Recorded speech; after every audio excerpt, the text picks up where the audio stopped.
The salt-laced sea wind still haunts my dreams after 10 years. It carries the shrill cry of my 4-year-old daughter, the creak of a failing rescue pod, and the cold, unforgiving sound of my wife's final betrayal.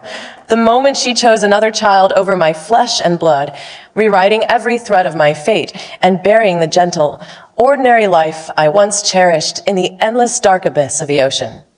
I am Serena Hale, 34 years old, the world's only certified kilometer-deep sea rescue specialist, a title carved from 10 years of blood, sweat, and unquenchable hatred for the woman who destroyed my family and the boy who became the catalyst for my daughter's death. 10 years ago, I was a gentle, ordinary marine equipment engineer, living a stable, warm life with my husband, Kian, and our only daughter, Mia. We were a low-key, happy family, free of disputes and grudges. I loved the ocean, but only as a distant scenery, a beautiful backdrop for our peaceful life. I knew nothing about abyssal currents, nothing about deep-sea rescue tactics, nothing about the cruelty and selfishness that lurked beneath the calm surface of the sea and the shallow hearts of humans. My world was small, warm, and centered on my husband and my little daughter, who had big round eyes and a smile softer than sea foam. The fatal disaster fell on a bright summer seaside day, a day that should have been filled with beach laughter and sunset warmth, but turned into an irreversible purgatory that destroyed everything I owned.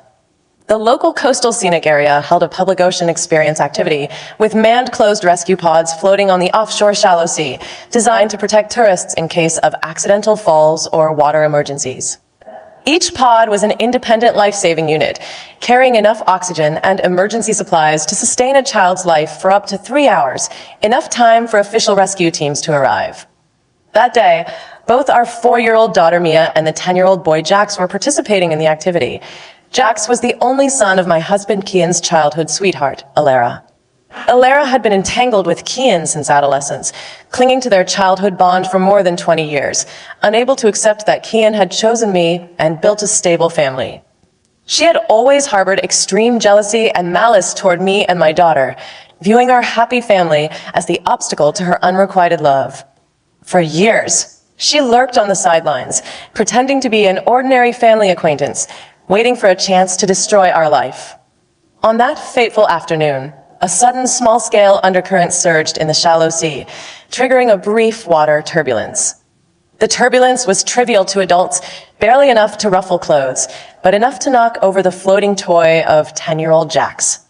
In panic, Jax leaned over to grab his toy, choked a mouthful of shallow seawater, and let out a loud, frightened cry. He was not in any real mortal danger. No drowning, no submersion, just a minor choking incident that would have resolved in 10 seconds with a few coughs and a pat on the back. But Alara lost all rationality the second she heard her son's cry. Driven by extreme maternal paranoia and long-standing jealousy of my family, she rushed to the rescue pod control platform without hesitation. At that moment, there was only one functional emergency rescue pod deployed in the shallow sea area, hovering right beside our daughter Mia, who was sitting alone inside the pod, safely waiting for the activity to end. This pod was the only life-saving equipment available on site, the only guarantee for Mia's safety in case of sudden sea changes.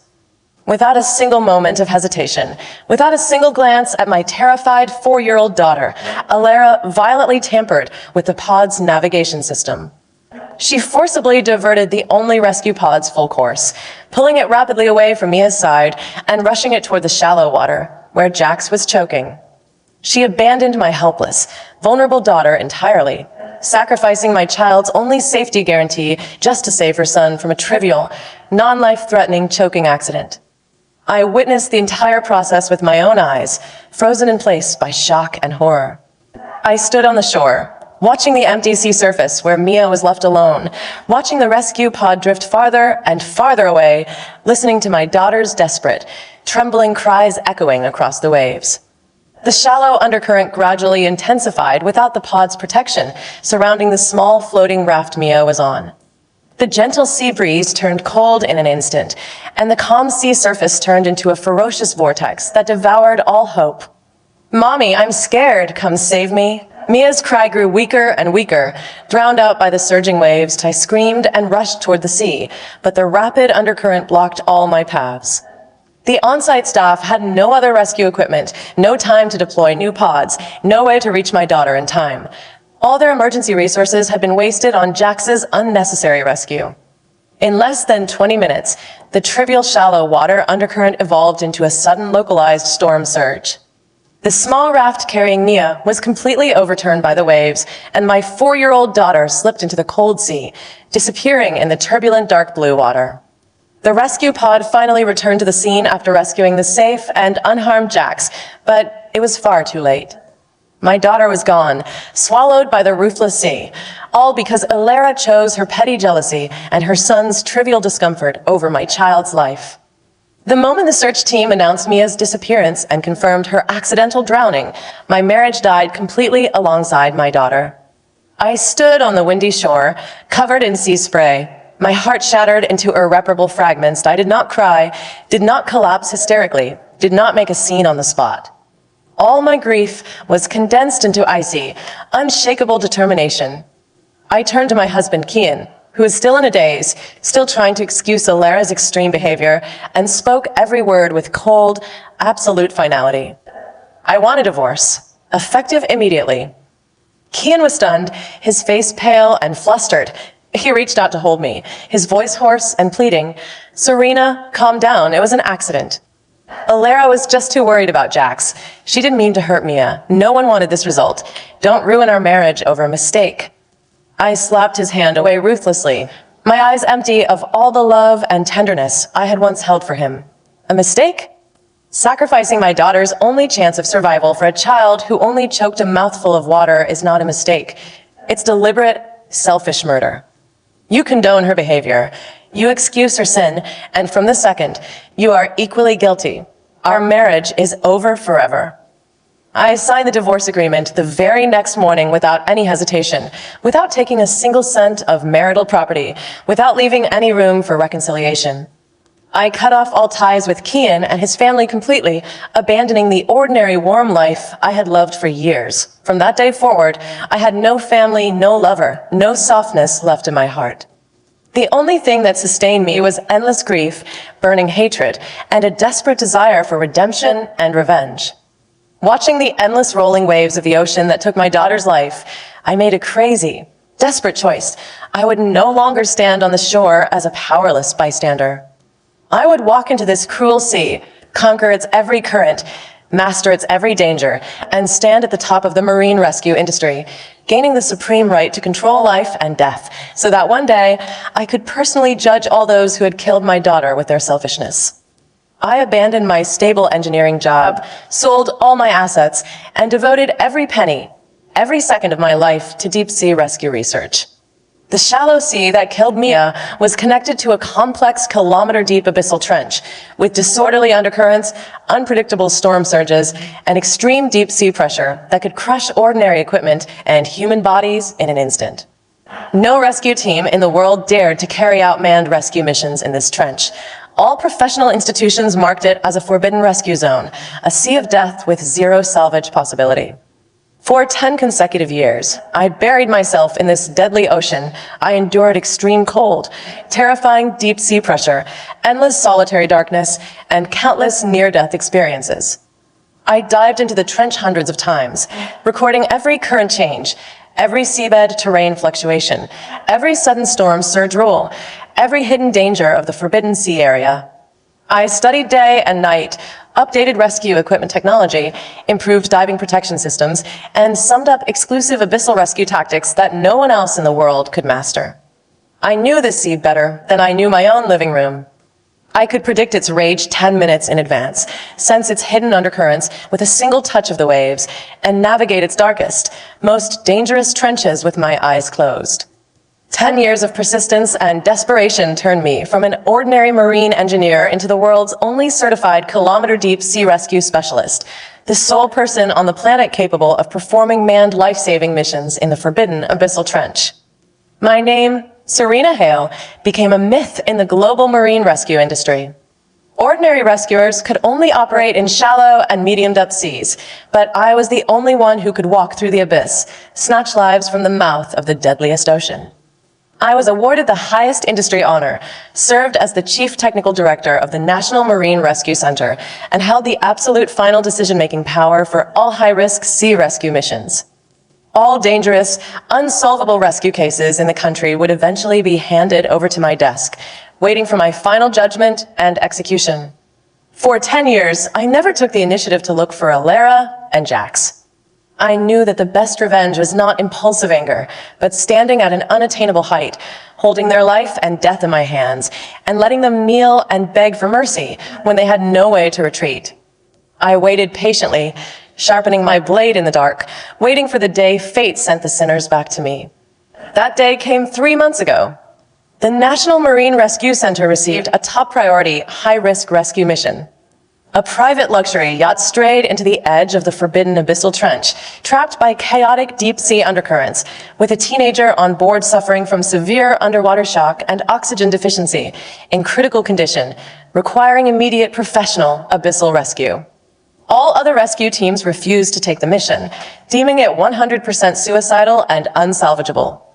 As usual, the mission file was finally delivered to my exclusive office, placed quietly on my desk by my long-term rescue partner, Finn. I reached out and flipped open the paper folder casually.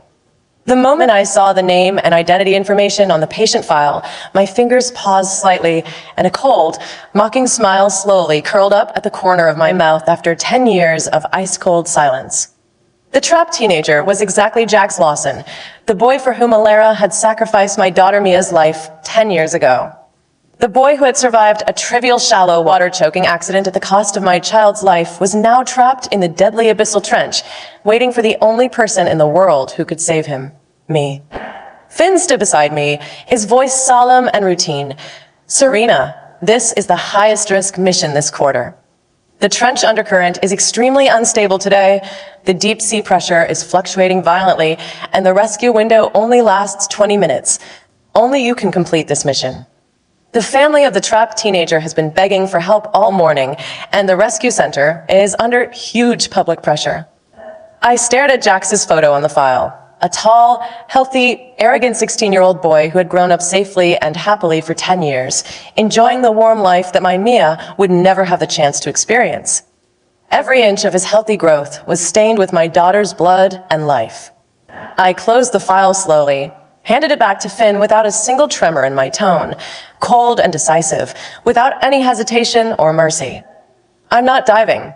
I'm not taking this mission." Finn was completely stunned by my refusal, his eyes full of disbelief and shock. He had partnered with me for 8 years, and in all these years, he had never seen me refuse a single rescue mission. No matter how dangerous the sea area, how slim the survival chance, how urgent the time limit, I had always taken over every unsolvable life-saving task without hesitation, adhering to the professional creed of saving lives first. I was known in the industry as the most benevolent and persistent rescuer, the last hope of all trapped sea survivors. "Serena, what are you talking about?" Finn's voice tightened sharply, his face full of anxiety. "This teenager is only 16 years old. He's still a child. His vital signs are declining rapidly, and he will die in less than half an hour if no rescue is carried out. You're the only one in the world who can save him. If you refuse, he has no chance of survival at all." I sat quietly in my office chair, my back straight and cold, my expression calm and unwavering, without a single trace of wavering or compassion. I had spent 10 years saving countless strangers' lives, risking my own life to snatch countless people from the abyss, but I would never save the child who owed my daughter a life. I know his survival status better than anyone. My voice was low and icy, without any emotional fluctuation. I know the trench's current situation, the undercurrent rules, the rescue window, and his vital signs. I can save him with a 99% success rate, but I choose not to. Finn's face turned pale, and he stepped forward anxiously, trying to persuade me. "Serena, this is your professional duty. You are the chief rescue specialist of the National Center. You can't abandon a survivor because of personal emotions. This will violate industry regulations, damage your reputation, and even bear legal responsibility." I raised my eyes slightly, my cold gaze sweeping over him, calm and powerful enough to suppress all his urgency. I've never derelict my duty in any mission that does not involve mortal enmity. I have saved thousands of strangers, fulfilled all my professional obligations, and dedicated 10 years of my life to marine rescue. But this mission is different. I have the right to refuse. I have the absolute final decision-making power over all high-risk missions, and no one can force me to execute a rescue I refuse. My authority in the industry was unparalleled. 10 years of miraculous rescue achievements, exclusive Abyssal rescue technology, and irreplaceable professional ability had given me supreme discourse power. The rescue center's highest rule was clear. For all kilometer-deep Abyssal missions, Serena Hale's personal will was the only execution standard. No leader, no regulation, no public opinion could override my decision. Finn looked at my cold and unfamiliar expression, finally realizing that I was not acting on impulse, but making a firm decision that had been buried in my heart for 10 years. He hesitated for a long time, then asked in a low voice, "Do you know this family?" I looked at the photo of Jax on the file again, the corners of my mouth curving into a colder, more ironic smile. I know them better than you can imagine. 10 years ago, his mother let my 4-year-old daughter drown in the sea just because he choked a mouthful of shallow water. She sacrificed my child's life to protect his trivial safety. Today, he is trapped in the abyss he once forced my daughter into. This is karma. Finn's eyes widened completely, stunned into silence. He finally understood the root of my 10 years of desperate persistence, the source of my endless tenacity in the face of danger, and the reason for my unprecedented cold refusal. This was never a simple professional mission, but a 10-year delayed life and death reckoning. News of my refusal quickly spread to the highest level of the rescue center, and almost simultaneously, Alera's frantic begging and public opinion pressure flooded the official rescue hotline and social media platforms. Alera, the core villain of this story, had lived a comfortable, peaceful life for 10 years after escaping all responsibility for Mia's death. She had always whitewashed her sinful behavior in her heart, convincing herself that she had only made a trivial parental mistake, that Mia's death was just an accidental sea disaster, and that she was not guilty at all. She had even brainwashed her son Jax into believing that our family owed them, that I was a narrow-minded, unforgiving woman. Over the past 10 years, she had never apologized, never repented, never paid any price for taking my daughter's life. She lived in a luxurious mansion, raised her son safely and prosperously, and showed off her happy family life on social media all year round, completely ignoring the pain and ruin she had brought me. When her son Jax was trapped in the deadly Abyssal trench and all rescue teams refused to take the risk, she finally panicked completely. She found out that only I, Serena Hale, the woman she had hurt deeply 10 years ago, had the ability to save her son's life. For the first time in 10 years, she fell into endless fear and despair. She rushed to the rescue center frantically, blocking the entrance of my office, crying and making a scene in front of all the staff, pretending to be a helpless, grieving mother trying to kidnap me with public morality. "Serena, you can't do this. Jax is just a child. He's innocent. Don't take 10-year-old grievances on an innocent kid. You're a professional rescuer. You save people's lives. You can't be so cruel and selfish. I know you hate me. I know you're sad about your daughter. But that was an accident. It's been 10 years. Why can't you let it go? If you refuse to save him, you're a murderer. The whole world will condemn you." Her hysterical shouts attracted countless onlookers and media reporters. For a time, public opinion began to ferment. Many netizens who did not know the truth began to question my professionalism, accusing me of mixing personal emotions with professional work, derelicting my duty, and being cold-blooded and ruthless. The rescue center's leaders also came to my office one after another, trying to persuade me to compromise, fearing that the continuous public opinion storm would damage the center's reputation and my personal industry image. "Serena, calm down, and no matter what grievances you have, don't delay the child's life. Even if the other party was at fault back then, the child is innocent. Save him first, and we can help you resolve the past grievances afterwards." Faced with the moral kidnapping of the villain, the public's one-sided misunderstanding, and the persuasion of my colleagues and leaders, I remained completely calm and unwavering. I did not argue hysterically. did not explain hastily, and did not compromise for the so-called public reputation. I directly logged into the official live broadcast platform of the Rescue Center, turned on the real-time live broadcast with one click, and faced all netizens and on-site reporters calmly. Then I took out the complete archived evidence that I had preserved for 10 years, the on-site monitoring video of the seaside activity 10 years ago, the equipment operation records of the rescue pod, the witness statements of the on-site staff at that time, and the complete incident restoration report. In front of the live broadcast camera, with tens of millions of netizens watching, I played all the evidence completely and objectively, without any editing or modification. The clear monitoring footage completely restored the truth of that year. Jax only choked a mouthful of shallow water and had no life-threatening danger at all. Alara forcibly tampered with the only rescue pod's course out of selfish maternal jealousy, actively abandoning my 4-year-old daughter, who was relying on the pod for safety. Mia's helpless crying and desperate struggle before her disappearance were clearly visible in the footage. I spoke slowly and clearly in front of the whole nation, my voice cold and powerful, every word hitting the truth hard. 10 years ago, my 4-year-old daughter Mia had no accidents, no dangers, and was waiting safely in the rescue pod. Alara Lawson took the initiative to sacrifice my daughter's only life-saving guarantee for her son's trivial choking discomfort. That boy survived safely, and my daughter died in the turbulent sea forever. For 10 years, I have never made a fuss, never retaliated privately, never publicized the truth, and endured all the pain alone.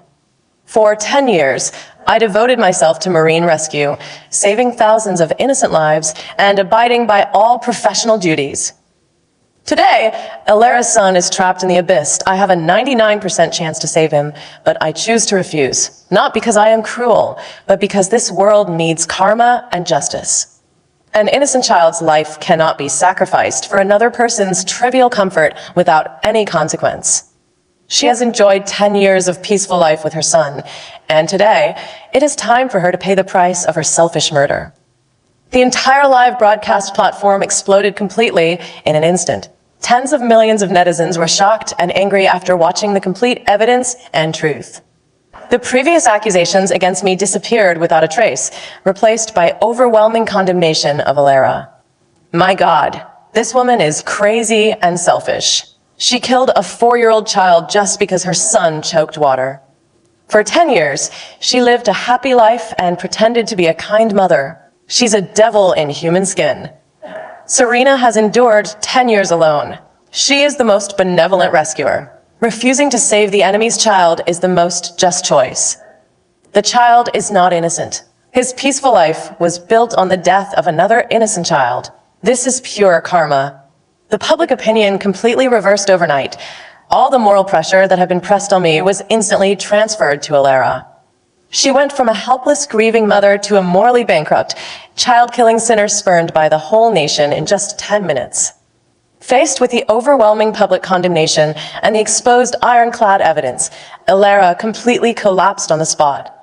She lost all her previous arrogance and pretense, knelt on the ground in front of my office, cried and kowtowed repeatedly, her face covered in tears and snot, completely lost all dignity.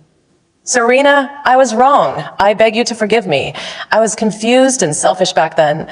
I didn't mean to kill your daughter. I beg you to save Jax. He's my whole life. I'll do anything you want. I'll kneel forever. I'll give you all my property. Please save him. I stood in front of her, looking down at her embarrassed and humble appearance, without a single trace of pity or wavering in my heart. For 10 years, my daughter's helpless crying had haunted me every night. For 10 years, I had endured endless pain and loneliness alone. For 10 years, this woman had lived freely and happily without a single day of repentance. Her late repentance and humble begging were worthless to me. You knelt down today not because you know you were wrong, but because your son's life is dying.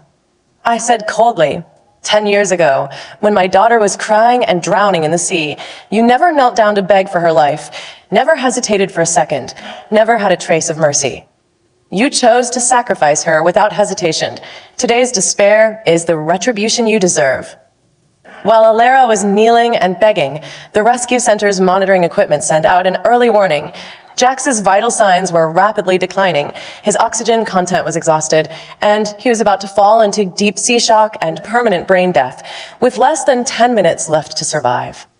The leaders and colleagues around me were extremely anxious, all staring at me nervously, hoping that I would soften my heart and take action. But I knew very well that this was not the end of my counterattack. MY 10 years of pain and struggle were not just for a simple refusal and moral victory. I had climbed to the top of the industry not only to avenge my daughter, but to completely crush all the forces that had hurt me back then and complete a thorough workplace and life reversal. I looked at the desperate Alara on the ground and finally spoke again, my tone calm, but with supreme controlling power.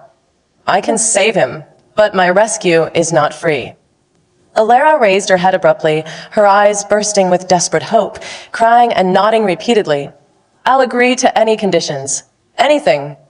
I took out a prepared employment agreement and a full responsibility statement from my desk, threw them in front of her, and said word by word.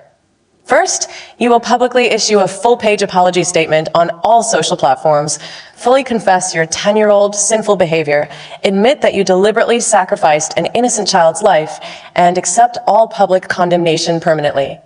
Second, you will donate all your personal property and your family's corporate assets to the Child Safety Public Welfare Foundation in my daughter's name as eternal atonement.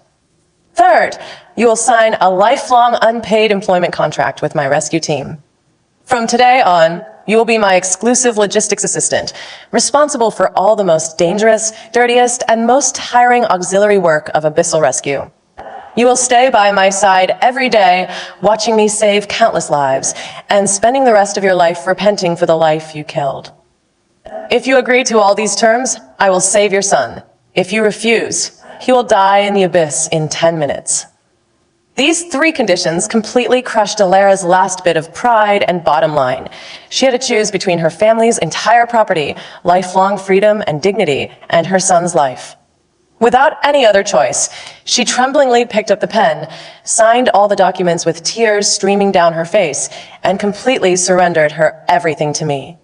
After all the documents took legal effect, I put on my Abyssal Rescue equipment calmly and efficiently.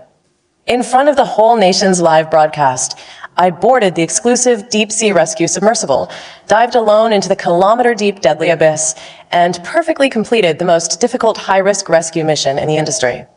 I accurately avoided all chaotic undercurrents and pressure fluctuations, found the trapped yacht in the dark abyss in only 3 minutes, rescued the dying Jax from the edge of death, and returned safely to the shore with 0 errors and 0 risks. The whole rescue process was smooth, professional, and powerful, fully demonstrating my unparalleled industry strength. The live broadcast viewers were completely shocked by my strength. All industry insiders were full of admiration and awe.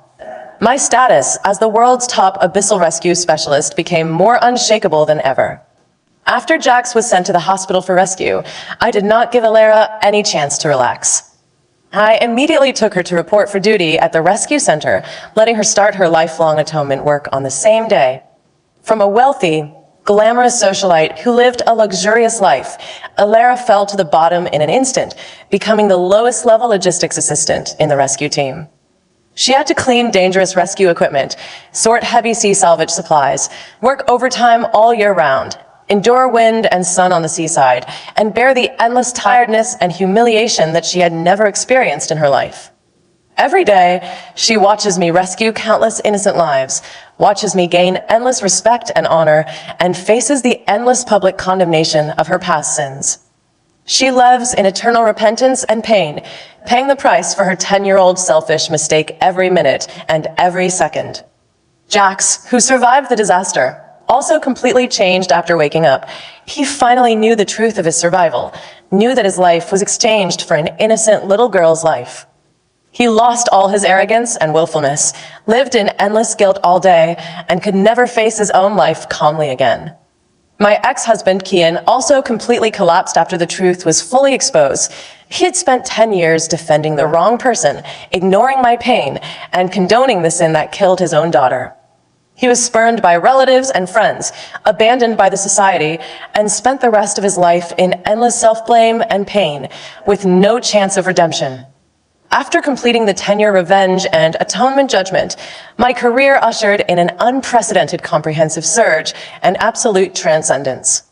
I successfully developed a new generation of intelligent abyssal rescue system, filled the global industry technical blank, and was awarded the national highest technical contribution honor. I became the absolute top leader in the global marine rescue field, with unprecedented discourse power, influence, and industry status. I used all the atonement funds donated by Alera to establish the Mia Hale Child Marine Safety Foundation, dedicated to protecting the safety of minor children in sea activities, preventing more innocent families from suffering the same tragedy as mine. I turned my 10-year grief and hatred into the warmest power to protect others, completing the most noble spiritual redemption. I no longer linger in the pain of the past, no longer trapped in hatred and grief.